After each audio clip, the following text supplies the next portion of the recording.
10, 9, 8, 7, 6, 5, 4, 3, 2, 1. C'est ma critique de 10. Pam, pam, pam, pam, pam, pam, pam, pam, pam. Pam, pam, pam, pam, pam, pam, pam. Bienvenue dans un jeu qui est un grand melting pot de plein d'autres jeux qui nous donnent envie de faire la fête. Un jeu de chez Lucky Dog Game créé par Molly, Sean et Robert, je vous laisse trouver le nom de famille, et qui, pour vrai, va te faire twister un peu la caboche. Je t'explique. C'est un jeu de push your luck avec un petit peu d'enchère. Puis aussi beaucoup de manipulation autour de la table. Si vous êtes ce genre-là, Marc-Antoine est vraiment ce genre-là, fait qu'il manipule tout le monde autour de la table, puis tout le monde meurt à cause de lui. Alors, comment ce jeu-là fonctionne? Bien, le but du jeu étant de faire, il y a 4 couleurs, puis c'est faire la suite la plus longue, va te récompenser de points. Donc, si je fais de 1 à 6 en jaune, je vais faire beaucoup de points. Mais si je le fais aussi de 1 à 4, je vais faire des points en rose. Puis si je l'ai en vert, je fais 1 à 5, je vais faire des points. Le but étant de faire le cumul de points le plus grand pour être victorieux. Et ces suites-là, il faut qu'elles soient en ordre croissant ou décroissant, mais pas de jonction. Hein? C'est une seule suite par couleur. Si j'ai 1, 2, 3, 6, 7, 8, ça ne marchera pas. C'est 1, 2, 3, 4, 5. Vous comprenez? Après ça, comment ça se joue? C'est simple, c'est que c'est un push your luck. Fait que je vais prendre une première carte et mon but, c'est de ne pas être en haut de 10. Alors là, j'ai 1. On va continuer, hein, bien sûr. Pas peur, moi. 6. Je suis à 7. Il faut pas que j'aille plus que 10. Fait que j'y vais. Oh, 6, 7, 8, 9. Je suis quand même down. C'est un bon truc. Je pourrais arrêter là et décider de prendre ces cartes-là. Et là, bien entendu, ben, j'ai un 1, un 2 et un 6. Ça va m'aider pour essayer de faire mes suites et gagner la partie. Je pourrais aussi continuer si ça me tente. Mais là, il y a des chances que je me fasse griller. Si je me fais griller, eh bien, ces cartes-là s'en vont dans une défausse commune. Pas défausse commune, mais ça devient comme c'est là le magasin. C'est ces cartes-là qu'on pourra acheter plus tard. Mais je décide peut-être de continuer. Puis si ça arrive que par le plus pur des hasards! C'était pas truqué, je vous le promets! Il y a une carte comme ça qui arrive. C'est une carte de change, de jetons d'argent. C'est avec ça qu'on va acheter des cartes.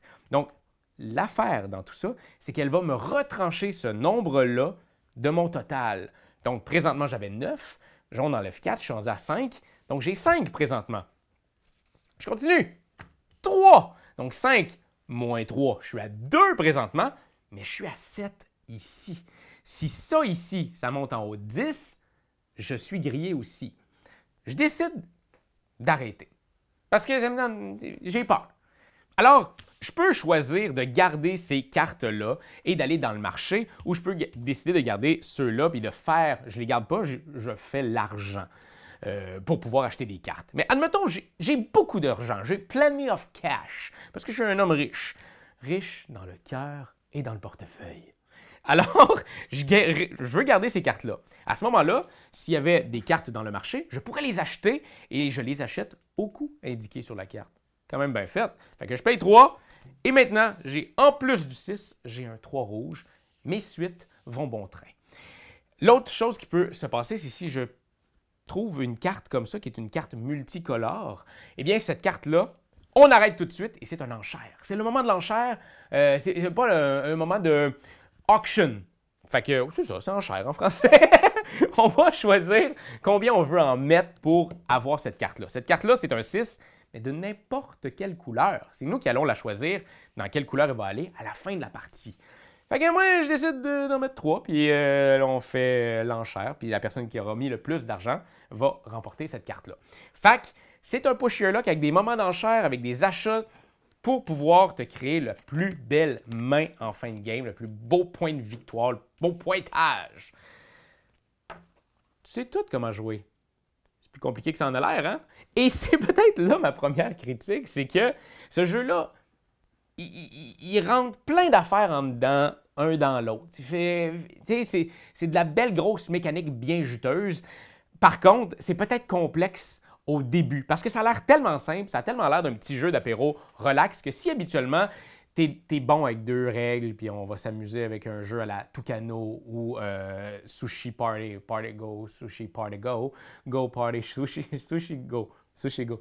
Ben, là ici, il y a pas mal plus de petites règles, c'est un peu comme le français, hein? Il y a beaucoup d'exceptions. Fait que si je décide de prendre les cartes d'argent et ramasser l'argent, je peux pas aller au marché. Fait qu'il y a comme plein de petites affaires comme ça qui font en sorte que c'est pas fluide au début, en partant. Plus on joue, plus ça va devenir fluide. C'est un jeu qui joue quand même assez rapidement, une vingtaine de minutes. Ici, ils nous disent 15 à 30. Je suis allé direct dans le fond, 20 minutes. Je te donne un 20. Fait que moi, c'est ça qui s'est passé. Ma première partie, j'ai l'impression que ça a été très, très, très difficile d'embarquer. J'avais lu les règles et je m'étais dit, quelle prémisse incroyable. Puis j'ai joué, puis j'ai fait, wesh, c'est long, c'est plate. Puis les gens autour de la table embarquent pas dans cet univers-là. Et j'ai rejoué après, puis ça a été tellement rapide, tellement simple. Les gens se manipulaient autour de la table en faisant, je pense pas que t'es game d'en revirer une autre. Les probabilités sont tellement minces que tu pognes un 3 et plus. Go! En plus, tu pourrais pogner une carte jeton qui t'enlèverait, tu pourrais reprendre. Fait que si tu en prends un, puis que c'est des jetons, tu vas peut-être pouvoir en prendre 3 autres de plus. Pense à ça quand même. La manipulation autour de la table est tellement le fun. Je me sens comme le loup-garou dans le loup-garou. J'ai comme l'impression de manipuler les gens vers leur déchéance et ça me rend heureux. Puis c'est pas dans tout ce genre de jeu-là qu'on va trouver ça, un jeu de cartes, à essayer de se narguer, essayer de... J'ai trouvé ça tellement amusant. Il faut jouer avec le bon monde. Puis ça, c'est partout dans la vie Internet. Dans tous tes jeux, trouve du monde qui fit avec ta thématique ou avec ton jeu en soi, où est-ce que tu sens que les gens vont avoir du plaisir, parce que j'avais mal gagé ma première gang. Ici, on se retrouve dans un jeu que je trouve très chouette au niveau du design graphique. Ça reste quand même juste des cartes puis des couleurs, mais en même temps, Lucky Duck a encore amené sa patte avec des petites cartes qui fliquent un peu, il y a des petites affaires.